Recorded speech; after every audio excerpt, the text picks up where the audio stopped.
Selamat datang di channel Alur Donghua. Sebelum menonton, silahkan subscribe, biar Mimin tambah semangat update-nya. Baiklah, kalian semua sudah mencoba dan memeriksa. Jika tidak ada yang salah, mengapa kita tidak membahas cara mengaktifkan formasi dan mengeluarkan kerangka? Lagi pula, kita telah melalui banyak hal untuk sampai ke kedalaman reruntuhan besar. Kami tidak datang ke sini hanya untuk melihat-lihat. Master Ece terlihat tidak sabar. Begitu dia mengatakan itu, Chen Yang, Sun Tu, Qin Yuan, dan yang lainnya tidak bisa menunda lebih lama lagi. Lagi pula, mereka telah menggunakan segala macam metode untuk menyelidiki dan tidak menemukan sesuatu yang abnormal. Setelah mereka saling memandang, mereka semua berkumpul di Ece. Saat ini, Han Li dan Si Chuan Kong sudah pergi ke sisi lain altar. Dari jauh, mereka melihat ada juga 3 jembatan batu putih yang melintasi jurang di sekitar altar dan menuju ke kedalaman ruang ini. Itu terkubur dalam kegelapan yang lebih dalam. Tanpa iluminasi api, mustahil untuk melihatnya dengan jelas. Ketika Han Li dan Si Chuan Kong mendengar panggilan Ece, mereka segera berhenti dan berbalik setelah sedikit ragu. Sepertinya tidak ada yang salah dengan formasi altar ini, kan? Selain itu, hal-hal yang saya alami sebelumnya sangat mirip dengan apa yang saya alami sekarang, jadi menurut saya sebagian besar yang tercatat di loh batu itu nyata. Mengapa kita tidak mengaktifkan altar sesuai dengan metode yang tercatat di dalamnya? Melihat semua orang sudah berkumpul, Ece. Uhuk-uhuk, jika itu masalahnya, aku harus menyusahkan Tuan Kota untuk memberitahu kami cara mengaktifkan formasi ini, kata Qin Yuan. Formasi pengorbanan darah ini memiliki total 5 pivot formasi dan membutuhkan 5 orang untuk mengaktifkannya pada saat bersamaan. Alasan mengapa saya membutuhkan beberapa penguasa kota untuk memasuki formasi bersama saya terutama karena setiap orang memiliki basis kultivasi yang mendalam dan fisik yang cukup kuat untuk menahan tekanan kuat saat formasi diaktifkan. Kalian semua akan berjaga di samping. Dengan cara ini, setiap kota telah berkontribusi, jadi akan lebih adil untuk membagi hadiah secara merata, kata Ece setelah sedikit ragu. Mendengar itu, banyak orang mengerutkan kening. Untuk sesaat, tidak ada yang berbicara, dan suasananya sedikit aneh. Melihat ini, Ece tidak mengatakan apapun untuk mendesak mereka. Dia perlahan melirik Sun Tu, Chen Yang, dan penguasa kota lainnya. Tuan Kota apa risiko mengaktifkan formasi mantra ini? Saya harap Anda bisa menjelaskannya dengan jelas sehingga setidaknya kita bisa bersiap. Jika sesuatu benar-benar terjadi, kita tidak akan panik. Sun Tu ragu sejenak sebelum bertanya. Kultivator seperti kita mencari segala macam pertemuan kebetulan melalui bahaya. Omong-omong, daripada mengatakan itu risiko, lebih baik mengatakan itu peluang besar. Itu semua tergantung pada berapa banyak dari Anda dapat mengambil. Sudut mulut Ece meringkuk saat dia berbicara tanpa komitmen. Tuan Kota apa maksudmu? Fu Jian bertanya dengan cemberut. Han Li dan yang lainnya memasang ekspresi bingung setelah mendengar ini. Menurut spekulasi saya, ketika formasi pengorbanan darah ini beroperasi, sejumlah besar energi daging dan darah akan berubah menjadi kabut darah yang padat dan meluap dari kolam darah. 5 orang yang memasuki formasi berada di tengah formasi, dan menjaga jalan keluarnya kabut darah, seperti seorang pria lajang yang menjaga jalan masuk, menghadapi serangan pasukan yang luar biasa. Ketika darah Qi melonjak, itu akan menjadi waktu bagi Anda untuk menerima kekuatan ini. Ece melihat kembali ke altar saat berkata, jadi, selama kamu berada di tengah formasi, kamu bisa menyerap energi daging dan darah di kolam darah dan meningkatkan kekuatanmu. Jejak keterkejutan melintas di mata Fu Jian, dan dia buru-buru bertanya. Sebagian besar orang yang hadir menunjukkan ekspresi terkejut. Hanya Chen Yang dan Han Li yang terlihat sedikit khawatir, tetapi mereka tidak mengatakan apa-apa. Sun Tu juga mengerutkan kening, dan dia tidak sepenuhnya percaya dengan apa yang dikatakan Ece. Sehubungan dengan pembentukan darah ini, Hanli secara naluriah merasa bahwa itu tidak akan sesederhana itu, terutama karena jenis teknik penghancuran tubuh ini pasti sangat berbahaya. Akibatnya, dia tidak berencana untuk terlibat. Apa yang benar-benar dia minati tidak ada di sini. Kemungkinan besar itu berada di sisi lain dari 3 jembatan batu, di balik pintu batu yang tersembunyi dalam kegelapan. Apa yang dikatakan rekan Fu benar.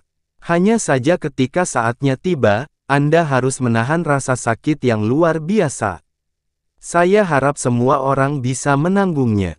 Anda harus menunggu sampai kerangka ditarik ke permukaan dengan kekuatan formasi. Ece mengangguk saat berkata, memang ada manfaat besar untuk menuangkan kekuatan daging ke dalam tubuh. Namun, jika formasi ini diaktifkan, itu tidak akan ada habisnya. Bagaimana tubuh seukuran kolam kecil kita dapat menyerap kekuatan kolam darah daging yang sangat besar di dalam tubuh? Pada saat itu, jika kita tidak dapat menghentikannya, itu akan menjadi bencana air laut yang mengalir mundur dan merusak bendungan, Sun Tu perlahan berkata setelah merenung sejenak. Mendengar ini, Qin Yuan dan yang lainnya segera menyadari, dan mereka melihat Ece lagi. Semua orang dapat yakin tentang ini. 5 patung formasi ini terhubung, dan tidak ada primer atau sekunder. Ketika salah satu dari kita berlima tidak dapat menahan kekuatan, kelebihan energi daging dan darah akan didistribusikan secara merata ke yang lain, sehingga mencapai keseimbangan dari 5 poros formasi. Jika benar-benar sampai pada situasi di mana kita tidak dapat menanggungnya, kita berlima yang tidak dapat menanggungnya pada saat yang sama, dan tubuh kita akan meledak dan mati. Ucap Ece acuh tak acuh. Kalau begitu, risikonya tidak kecil. Sun Tu masih ragu-ragu di dalam hatinya, tapi dia tetap berkata, Tuan Kota Sun, jika Anda ingin mendapatkan kesempatan, Anda tidak mau mengambil risiko sedikit pun. Ini sedikit kurang dalam karakter Anda. Jika Anda benar-benar merasa sulit, maka itu mudah. Anda dapat memberikan kesempatan ini kepada saya. Cao Ying tiba-tiba menyeringai dan berkata, di antara orang-orang yang hadir, selain beberapa tuan kota, dia adalah satu-satunya yang memiliki kualifikasi untuk masuk ke barisan. Mendengar ini, Sun Tu mengendurkan alisnya dan tertawa. Haha, Penatua Cao pasti bercanda. Aku hanya sedikit ragu, tapi aku tidak terlalu takut untuk memasuki formasi. Semuanya, jangan khawatir. Ketika kita berlima benar-benar runtuh pada saat yang sama, saya secara alami akan memimpin semua orang untuk menarik formasi pada saat yang sama. Selama semua orang melakukan apa yang saya katakan, saya dapat menjamin bahwa setiap orang akan aman.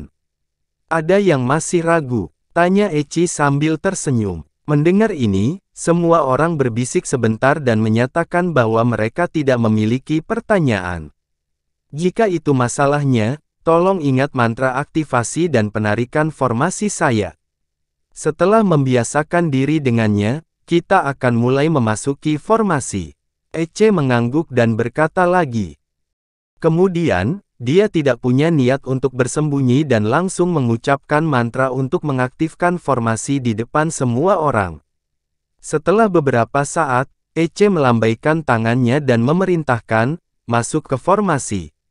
Begitu dia mengatakan itu, 5 tuan kota melompat pada saat yang sama dan mendarat di atas 5 patung. Di bawah instruksi Ece, Hanli dan yang lainnya menjauh dari genangan darah di tengah dan mengawasi dari jauh. Kelima tuan kota duduk dengan menyilangkan kaki dan membentuk isyarat tangan. Bibir mereka bergerak sedikit dan mulai melantunkan mantra pengaktifan formasi. Pada awalnya, seluruh formasi pengorbanan darah tidak bereaksi. Namun, saat nyanyian berlanjut, ada sedikit perubahan pada kumpulan darah korban. Kabut bergelombang di kolam mulai mundur dari pusat ke 5 sudut, memperlihatkan area luas permukaan kolam darah. Permukaan kolam darah yang terbuka juga tidak tenang. Gelembung seukuran kepalan tangan menggelegak di permukaan. Pada saat yang sama, patung-patung di bawah 5 tuan kota juga mulai berubah. Han Li selalu mewaspadai kelima patung itu, jadi dia yang pertama menyadarinya. Dia mengerutkan alisnya dan berteriak kaget. Dia melihat bahwa permukaan patung di bawah Chen yang ditutupi lapisan garis-garis halus. Jika dia tidak melihat dengan hati-hati, dia bahkan akan mengira itu adalah sisik dari patung itu. Namun, saat lapisan garis menyala dengan lapisan cahaya merah terang, semua orang menyadari bahwa itu sebenarnya adalah lapisan rune kecil yang agak mirip dengan Flying Star Runes. Ketika semua rune pada patung menyala, mata kelima patung itu tiba-tiba terbuka, menampakkan cahaya merah dan haus darah. Kemudian, suara gemuruh datang dari tanah dan seluruh altar pengorbanan berguncang. Darah di kolam darah korban tiba-tiba mendidih. Gelembung besar muncul dan berguling dengan keras. Kabut tebal yang melonjak ke 5 penjuru juga mulai membentuk kolom spiral dan melonjak ke atas. Mulut berdarah patung itu terbuka lebar, dan kabut berwarna darah mengalir ke dalamnya. Dalam sekejap, sebuah pentagram muncul di atas kelima patung itu secara bersamaan. Dari situ, sinar berwarna darah menyala dan menyelimuti kelima penguasa kota, termasuk Edgar. Hampir pada saat yang sama, 5 tuan kota berteriak panjang. Sejumlah besar kabut berwarna darah melonjak keluar dan memasuki tubuh melalui mata, telinga, mulut, hidung, dan lubang lainnya, menyebabkan kulit mereka langsung berubah menjadi merah darah. Sementara semua orang masih shock, rune pada tubuh kelima patung menjadi semakin cerah. Cahaya berwarna darah dipancarkan dari masing-masing sayap lalu menyebar ke segala arah. Cahaya terhubung satu sama lain dan secara tak terduga membentuk tirai cahaya yang menyelimuti seluruh area di sekitar kolam darah. Ini adalah, melihat ini, Duan Tong berkata dengan heran. Jangan khawatir, itu hanya penghalang yang melindungi operasi formasi.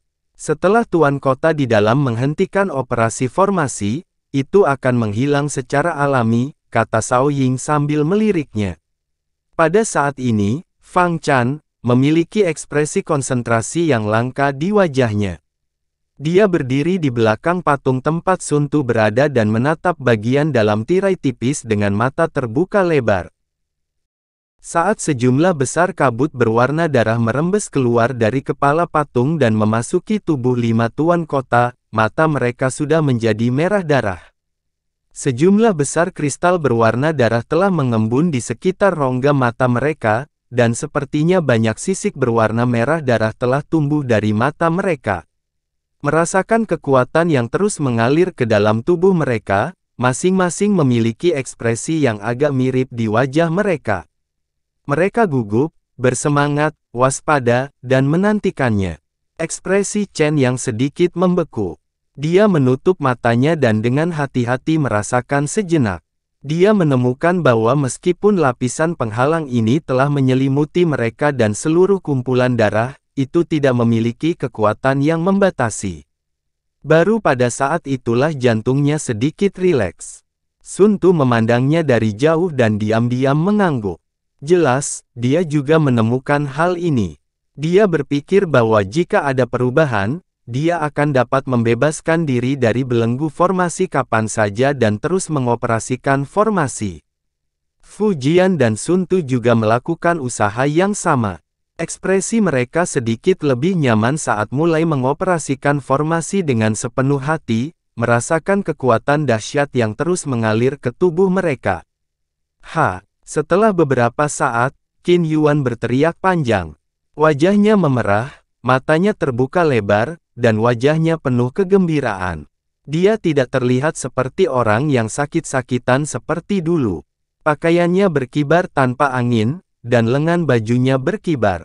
Bintik-bintik cahaya putih pekat muncul di permukaan tubuhnya. Selain lebih dari 200 titik yang padat, sisanya kebanyakan ilusi. Saat fenomena aneh muncul di satu sisi, fenomena aneh lainnya muncul di sisi lain. Tubuh Chen yang juga menyala dengan bintik-bintik cahaya yang pekat. Di antara mereka, hanya ada 200 titik yang solid, dan kebanyakan ilusi.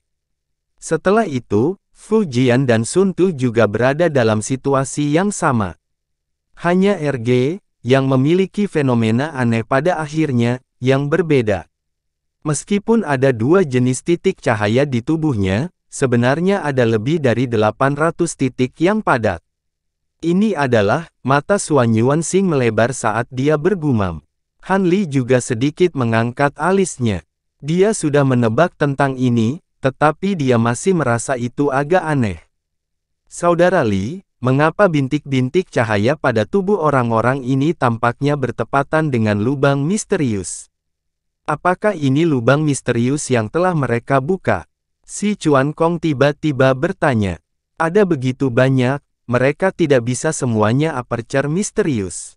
Namun, berdasarkan tebakanku, titik cahaya padat harus menjadi aperture misterius yang telah mereka buka, dan titik cahaya ilusi pasti belum dibuka.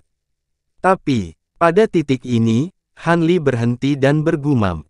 Tapi apa? Si Chuan Kong bertanya dengan ragu. Aku ingin tahu apakah saudara Si masih ingat. Ketika kami pertama kali bertemu Chen Yang, dia pernah menyebutkan jumlah bukaan misterius yang telah dibuka RG lebih dari 1000, tetapi kami hanya dapat melihat sekitar 800 di sini. Ini agak aneh, Han Li merenung sejenak dan menjawab. Mungkinkah dia sengaja membohongi kita dan sengaja mengancam kita?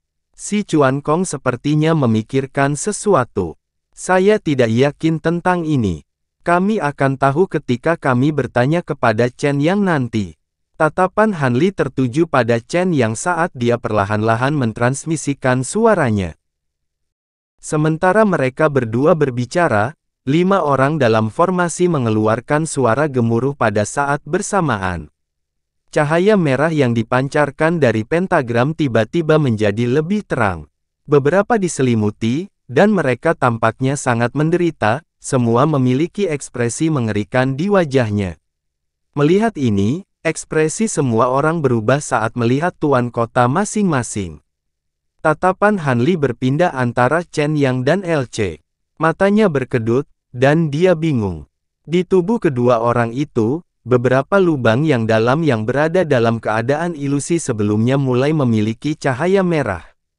Cahaya sebenarnya berubah dari ilusi menjadi padat dengan kecepatan yang terlihat dengan mata telanjang. Di saat yang sama, aura orang-orang ini juga meningkat. Sepertinya mereka benar-benar menerima manfaat besar. Kerumunan di sekitarnya berseru kaget. Xuan Yuanxing dan yang lainnya tidak menyembunyikan rasa iri di matanya. Hualala, di kolam darah pengorbanan, darah tampak mendidih dan berjatuhan semakin keras. Sejumlah besar darah diatomisasi dan diserap oleh kelima patung itu. Level cairan di kolam juga mulai turun perlahan, dan sejumlah besar tulang putih yang sebelumnya terkubur di dalamnya mulai terlihat. Dengan cara ini, memang hanya masalah waktu sebelum mayat yang terendam genangan darah itu muncul ke permukaan. Mungkinkah aku terlalu banyak berpikir? Han Li bergumam. Tatapannya bolak-balik pada 5 orang dalam formasi pengorbanan darah beberapa kali, dan dia tidak menemukan kesalahan. Dia mulai bertanya-tanya apakah dia terlalu berhati-hati. Kakashi, aku akan ke aula belakang untuk melihatnya. Kamu tinggal di sini untuk sementara waktu dan perhatikan pergerakan orang-orang ini. Jika ada perubahan di sini, cobalah untuk tidak terlibat dan tunggu aku kembali. Han Li mentransmisikan suaranya setelah berpikir sejenak. Si Chuan Kong terkejut ketika mendengar ini. Dia mentransmisikan suaranya dan bertanya, saya katakan, Saudara Li, karena menurut Anda mungkin ada perubahan di sini, mengapa Anda tidak membiarkan saya pergi dengan Anda? Aku tidak tahu apa yang terjadi di aula belakang. Kamu tidak perlu mengambil risiko denganku. Selain itu, aku sangat membutuhkanmu untuk membantuku mengawasi tempat ini. Saya mengatakan mungkin ada perubahan di sini untuk berjaga-jaga. Belum tentu akan ada perubahan di sini. Selain itu, Anda dan saya jelas dekat. Jika kita pergi pada saat yang sama, itu akan menyebabkan masalah yang tidak perlu. Han Li mengetahui kekhawatiran si Chuan Kong dan mengatakannya. Meskipun si Chuan Kong tidak sepenuhnya setuju dengan hal ini, dia akhirnya mengangguk dan setuju. Han Li mengangguk padanya, berbalik dan melewati tirai tipis di luar kolam darah, dan berjalan menuju 3 jembatan lengkung batu yang mengarah ke aula belakang. Tuan Li, mau kemana? Han Li baru saja mengambil selusin langkah ketika sosok Cao Ying kabur dan terhalang di depannya. Si Chuan Kong hendak melangkah maju, tapi dia dihentikan oleh transmisi suara Han Li. 5 penguasa kota ada di sini untuk mengaktifkan formasi pengorbanan darah. Saya tidak bisa banyak membantu, jadi saya harus berjalan sendiri. Apakah ada masalah? Han Li mengangkat alisnya dan bertanya. Pada saat ini adalah waktu kritis untuk formasi beroperasi. Tidak boleh ada kesalahan. Menurut pendapat saya, Tuan Li harus fokus melindungi tuan kota Anda dan tidak berkeliaran. Wajah Cao Ying awalnya menyeramkan. Saat ini, dia berbicara dengan senyum palsu, yang bahkan lebih menjijikkan. Tuan kota kita memiliki Tuan Xuanyuan dan Tuan Si untuk melindunginya. Penatua Cao tidak perlu khawatir. Kata Han Li dengan sabar. Kamu tidak bisa berjalan-jalan. Jika kamu secara tidak sengaja memicu beberapa mekanisme dan mempengaruhi operasi formasi, bukankah kamu akan mati ribuan kali? Cao Ying masih menolak menyerah dan berkata, Cao Ying, jangan cari masalah. Orang lain mungkin takut padamu, tapi aku tidak. Paling buruk, kita akan bertarung sampai mati di sini dan melihat apakah layar cahaya di luar formasi darah cukup kuat. Han Li mencibir, melirik genangan darah, dan bertanya dengan suara rendah. Tentu saja, Cao Ying tidak takut melawan Han Li. Namun, jika dia menyerang, Xuanyuan Xing dan si Chuan Kong pasti akan datang untuk membantu. Zhu Ziyuan dan adik perempuannya tentu tidak akan hanya berdiri dan menonton. Orang-orang dari 3 kota lainnya mungkin menonton dari samping, atau mereka mungkin terlibat. Jika itu terjadi, itu akan benar-benar menjadi pertempuran yang kacau balau. Dia tidak terlalu khawatir tentang hasil seperti itu. Dia yakin bahwa dia bisa membunuh semua bajingan kecil ini dari kota lain dalam kemarahan. Tapi dia takut jika itu mempengaruhi operasi pembentukan darah, dia tidak akan mampu memikul tanggung jawab penguasa kota. Kamu sebaiknya tidak menimbulkan masalah, kalau tidak. Cao Ying belum menyelesaikan kata-kata ancamannya ketika Han Li dengan ringan berkata, mengerti, dan melintas melewatinya. Kecepatannya sangat cepat sehingga Cao Ying tidak bisa bereaksi sesaat. Sosoknya melintas, dan dia menjauh dari Han Li. Ketika dia melihat punggung Han Li lagi, ada jejak keseriusan di matanya. Han Li tidak memperhatikan Cao Ying dan terus berjalan menuju 3 jembatan batu. Konflik kecil barusan tidak menarik terlalu banyak perhatian. Bagaimanapun, perhatian kebanyakan orang terfokus pada formasi darah dan 5 penguasa kota di dalamnya.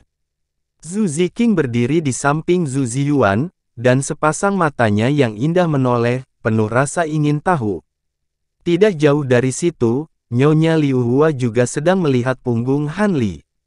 Matanya menunjukkan ekspresi kontemplasi, dan dia bergumam, apa yang direncanakan bocah ini. Tetapi meskipun dia bingung, dia masih harus mengamati perubahan dalam pembentukan darah, jadi dia tidak akan mengikutinya. 3 jembatan batu di belakang persis sama dengan 3 jembatan di depan, baik bahan maupun gayanya. Han Li masih berjalan di jembatan batu di tengah, dan segera sampai di seberang. Di sisi lain jembatan batu itu ada alun-alun datar. Itu tidak terlalu besar, dan ada 2 gerbang batu besar di depannya. Tidak ada api di sisi ini, dan sangat redup. Dengan penglihatannya yang kuat, Han Li dapat melihat bahwa ada patung singa ganas yang diukir di gerbang batu, tetapi memiliki tanduk tajam di kepalanya dan sisik di wajahnya. Dari tengah tanduk ke pangkal hidung dan mulut binatang itu dibagi menjadi 2 bagian, dengan 1 pintu di kiri dan 1 lagi di kanan. Alis Han Li berkerut sedikit, dan dia berdiri di tempat sambil berpikir keras untuk waktu yang lama. Dia dengan hati-hati mengingat isi slip giok yang diberikan Taoist Xie padanya. Pada akhirnya, matanya sedikit menyipit, dan dia bergumam, Wyvern bersisik menjaga gerbang. Sepertinya ini adalah tempat yang disebutkan dalam slip giok. Setelah itu, Han Li berjalan maju, tetapi dia tidak langsung membuka gerbang. Sebagai gantinya, dia mengangkat tangannya dan menekan dua taring binatang dari patung Scarlet Wyvern. Di tengah mulut menganga patung Scarlet Wyvern, keempat taring binatang itu menyusut pada saat yang sama, memperlihatkan sebuah lubang gelap. Han Li melihat sekeliling sejenak sebelum sosoknya melintas dan dia memasuki lubang. Setelah itu, suara lembut lainnya terdengar di belakangnya, dan keempat taring binatang itu kembali ke posisi semula pada saat yang sama, menutup lubang itu. Setelah masuk, sekelilingnya gelap gulita, dan bahkan dengan penglihatan Han Li, dia tidak bisa melihat apapun dengan jelas. Suara tetesan air yang jatuh ke tanah datang dari depan, dan meski samar, terdengar jelas. Dengan pikiran, Han Li diam-diam mengedarkan Herculean Vajra Art. Lubang mistik di lengannya menyala satu demi satu, memancarkan cahaya putih kabur yang menyinari sekeliling. Baru pada saat itulah dia melihat bahwa dia sedang berdiri di atas tangga batu saat ini. Karena cahaya yang terbatas dari lubang mistik, Han Li hanya bisa melihat 5 atau 6 langkah di depannya, dan dia tidak bisa melihat lebih jauh. Han Li ragu-ragu sejenak, tapi dia tetap berjalan menuruni tangga selangkah demi selangkah. Setelah berjalan lebih dari 10 langkah, tanah di depannya menjadi rata, seolah-olah dia telah tiba di sebuah peron. Suara tetesan yang dia dengar barusan semakin dekat. Han Li mengikuti suara itu dan mengambil beberapa langkah ke depan, dan dia melihat pilar batu setinggi 3 kaki di depannya. Ada baskom batu dengan keliling kaki, dan itu diisi dengan cairan hitam yang tidak diketahui. Ada bau amis yang samar, dan sepertinya itu adalah lemak dari binatang aneh. Suara lembut lainnya terdengar. Setetes cairan menetes dari atas dan jatuh ke dalam baskom batu, menciptakan lingkaran riak kecil. Han Li menggosok jarinya, dan aliran kekuatan bintang mengalir keluar dari ujung jarinya. Dengan suara kresek, itu berubah menjadi cahaya putih dan jatuh ke dalam baskom batu. Dengan suara yang lembut, baskom batu itu tiba-tiba terbakar. Setelah itu, 2 baris api mengalir keluar dari baskom batu, dan memanjang sepanjang lekukan di kedua sisi pilar batu, mengarah ke kedua sisi.